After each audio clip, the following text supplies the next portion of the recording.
Assalamualaikum warahmatullahi wabarakatuh. Baik, perkenalkan nama saya Regita Evnio. Saya dari kelas 3F dengan NIM 15 14 21 13 4. Nah, di video kali ini saya akan menjelaskan tentang sejarah perubahan kurikulum.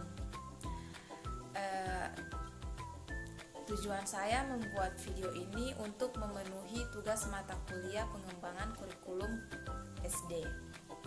Dalam perjalanan sejarah dari tahun 1945 hingga tahun 2020. Nah, di tahun ini, tahun 2022 itu sudah muncul lagi kurikulum terbaru. Nah, negara kita memiliki 10 kurikulum pendidikan nasional yang telah mengalami perubahan, yaitu pada tahun 1947, 1952, 1964, 1968, 1975, 1975, 1984, 1994, 2004, 2006, dan 2013. Dan di tahun 2022 ini kurikulum Merdeka Belajar. Adapun perubahan tersebut dipengaruhi oleh situasi politik, sosial budaya, ekonomi, dan pertimbangan lainnya. Namun dari semua perubahan tersebut, kurikulum pendidikan nasional dirancang berdasarkan landasan yang sama, yaitu Pancasila dan Undang-Undang Dasar Negara Republik Indonesia pada tahun 1945. Baik, saya akan menjelaskan sejarah tentang perubahan kurikulum. Yang pertama itu ada kurikulum rencana pelajaran pada tahun 1947. Sejarah kurikulum pendidikan Indonesia sampai saat ini dimulai dari kurikulum rencana pelajaran, yakni kurikulum lanjutan yang sebelumnya digunakan semasa penjajahan Belanda, atau disebut juga dengan Leerplan, yang berarti rencana pelajaran. Kurikulum ini memiliki tujuan yang berfokus pada pendidikan pikiran dan pendidikan karakter. Sebagai warga negara Indonesia, kurikulum rencana pelajaran 1947 mulai diterapkan di sekolah sejak tahun 1950. Yang berikut yaitu ada kurikulum rencana pelajaran terurai pada tahun 1952. Kurikulum ini dapat dikatakan sebagai cikal bakal sistem pendidikan Indonesia. Dalam kurikulum rencana pelajaran terurai sudah terdapat rincian mata pelajaran dan menggunakan silabus sebagai pokok-pokok atau isi materi pelajarannya. Di kurikulum ini juga seorang guru memiliki tanggung jawab untuk mengajar satu mata pelajaran. Yang berikut yaitu ada kurikulum 1964. Pada kurikulum 1964, pemerintah menerapkan program Pancawardhana sebagai pembekalan di jenjang sekolah dasar, yakni pendidikan yang meliputi pengembangan daya cipta, rasa, karsa, karya, dan moral. Kemudian untuk pelajaran diklasifikasikan menjadi 5 kelompok, yaitu moral, kecerdasan, emosional atau artistik, keterampilan, dan jasmani. Yang berikut itu kurikulum 1968. Kurikulum 1968 adalah penyempurnaan dari kurikulum pelajaran terurai hingga kurikulum 1964. Terjadi perubahan dari program Pancawardhana menjadi pembinaan jiwa Pancasila, pengetahuan dasar, dan kecakapan khusus. Kurikulum 1968 membentuk manusia Pancasila sejati, kuat secara jasmani, menjunjung kecerdasan dan keterampilan jasmani, moral, budi pekerti, dan beragama. Baik, yang berikut yaitu kurikulum 1975. Pada kurikulum 1975, sistem pendidikan memiliki orientasi pada tujuan dengan harapan dapat lebih efektif dan efisien. Di kurikulum 1975, inilah mulai dikenal istilah satuan pelajaran atau rencana pelajaran setiap satuan bahasan. Setiap satuan pelajaran diperinci lagi menjadi petunjuk umum, tujuan instruksional khusus, materi pelajaran, alat pelajaran, kegiatan belajar mengajar, dan evaluasi. Banyak yang mengkritik kurikulum 1975 tidak ideal, dikarenakan beban tugas guru yang terlalu banyak dalam melakukan rincian tersebut. Yang berikut yaitu kurikulum 1984. Kurikulum ini sering disebut juga sebagai kurikulum 1975 yang disempurnakan. Melalui kurikulum 1984, siswa mulai ditempatkan sebagai subjek belajar yang diharapkan dapat mengamati sesuatu, mengelompokkan, mendiskusikan, hingga melaporkan. Kurikulum ini menggunakan metode CSBA, cara belajar siswa aktif, atau Student Active Learning. Yang berikut yaitu kurikulum 1994 dan suplemen kurikulum 1999. Kurikulum ini merupakan revisi terhadap kurikulum selanjutnya dan dinilai tidak memiliki dasar perbedaan yang prinsipil. Pada kurikulum ini ada perubahan sistem pembagian waktu pelajaran dari semester ke caturwulan.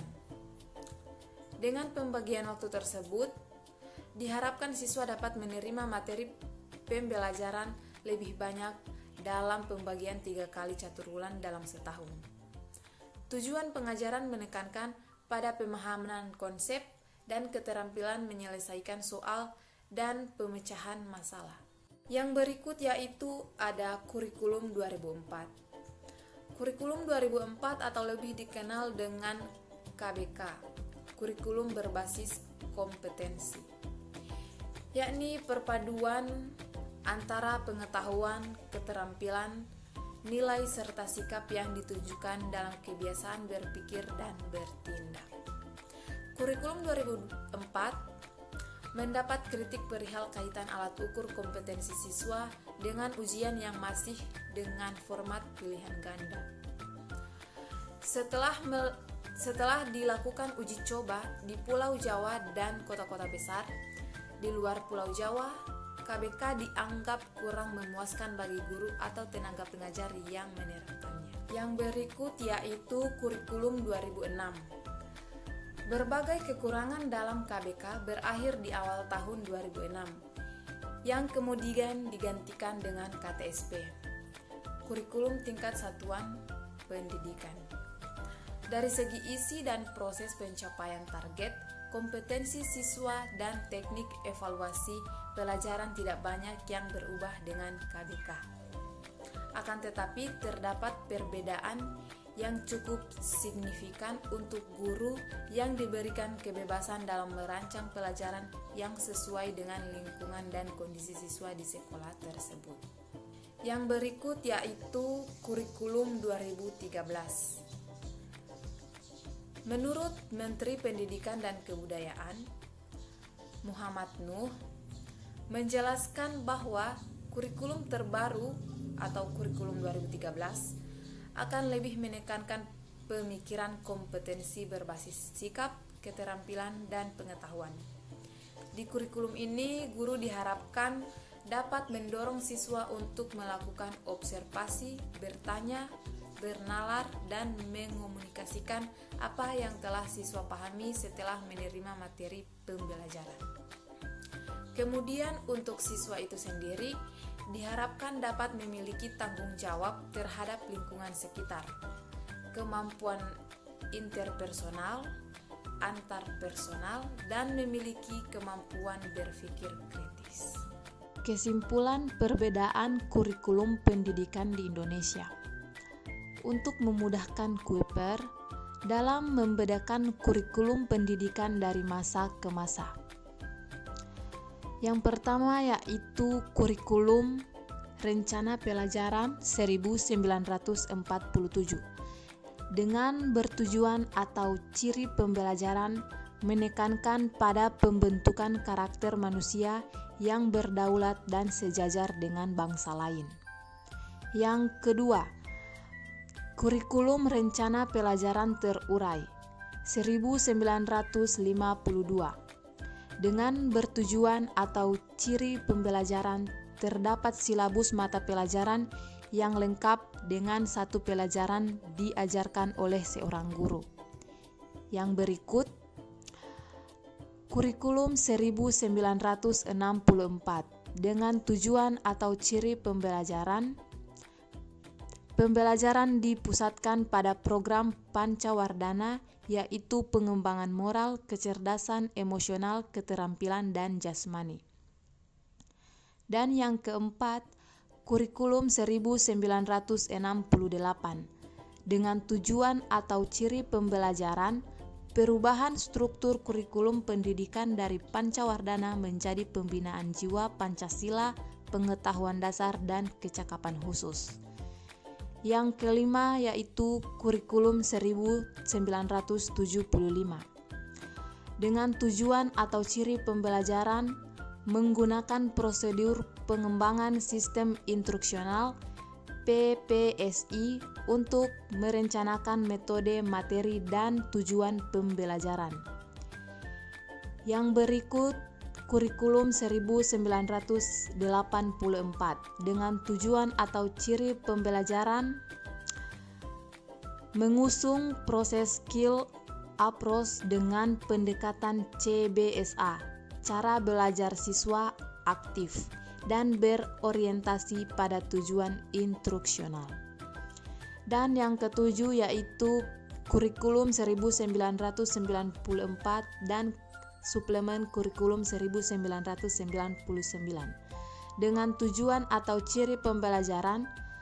Tujuan pengajaran menekankan pada pemahaman konsep dan keterampilan menyelesaikan soal dan pemecahan masalah. Yang kedelapan yaitu kurikulum 2004 dengan tujuan atau ciri pembelajaran. Setiap mata pembelajaran diurai berdasarkan kompetensi apa saja yang harus dicapai oleh siswa nantinya. Yang kesembilan yaitu kurikulum 2006 dengan tujuan atau ciri pembelajaran.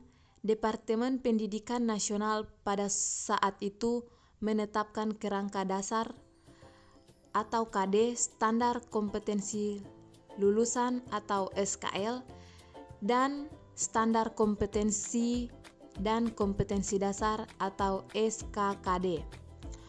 Yang terakhir yaitu kurikulum 2013 dengan tujuan atau ciri pembelajaran. Guru dituntut untuk mencari pengetahuan sebanyak-banyaknya karena pengembangan teknologi cepat membuat siswa lebih mudah dalam mendapatkan informasi. Baik, dan yang terakhir yaitu kurikulum Merdeka Belajar yang ada pada tahun 2022. Kurikulum Merdeka adalah kurikulum dengan pembelajaran intrakurikuler yang beragam di mana konten akan lebih optimal agar peserta didik memiliki cukup waktu untuk mendalami konsep dan menguatkan kompetensi. Guru memiliki keleluasan untuk memilih berbagai perangkat ajar sehingga pembelajaran dapat disesuaikan dengan kebutuhan belajar dan minat peserta didik. Itulah sejarah kurikulum pendidikan Indonesia sampai saat ini yang bisa Kuirpin ketahui. Mulai dari kurikulum rencana pelajaran di masa awal pasca kemerdekaan hingga kurikulum 2013. Dan yang terbaru yaitu kurikulum Merdeka Belajar. Segala perubahan tersebut memiliki tujuan yang sama, yaitu meningkatkan kualitas pendidikan di negeri ini. Itulah yang bisa saya jelaskan. Bila ada salah kata ataupun kalimat mohon dimaafkan. Wassalamualaikum warahmatullahi wabarakatuh.